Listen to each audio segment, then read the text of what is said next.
नमस्ते।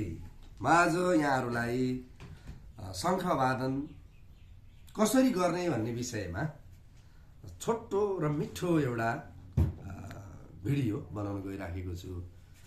म उत्सव नैटेल यहाँहरूको माझमा शङ्ख बजाएर देखाउँदैछु।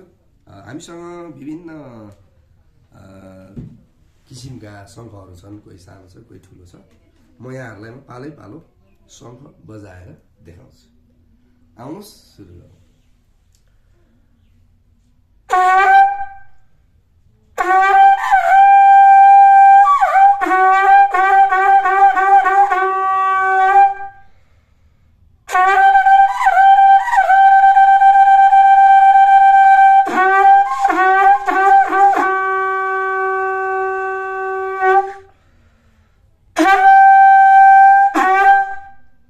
यो चाहिँ यसरी बज्यो है, यो एउटा किसिम भयो। अर्को बजाउँदैछु। यो शङ्खलाई हामीले यसरी बजाउँदाखेरि चाहिँ थोरै सास गएको जस्तो फिल हुन्छ, तर तपाईँको सासको सञ्चरण चाहिँ त्यही अनुसारले हुन्छ। तर यसरी बजाउँदा अलिकति सजिलो भएको फिल हुन्छ है। उत्तानो गराएर बजाउँदाखेरि अलिकति यसलाई गाह्रो भएको फिल हुन्छ, तर जाने चाहिँ त्यही नै हो। तर यसरी बजाउँदा अलिकति हलुका फिल हुन्छ है।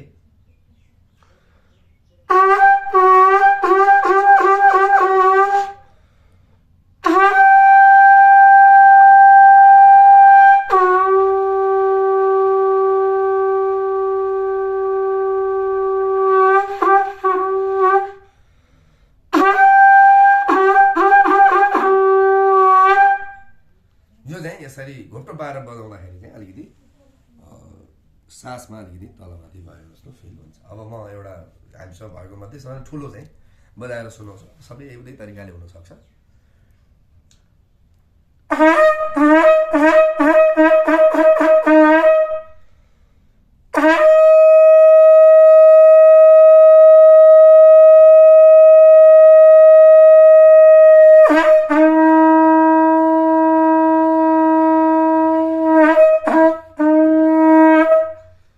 हस्, धन्यवाद। मैले बजाएर हजुरहरूलाई सुनाएँ। यहाँहरूलाई पनि यो संज्ञा बजाउने कसरी भन्ने जिज्ञासा लाग्छ भने हामीलाई सम्पर्क गर्न सक्नुहुन्छ।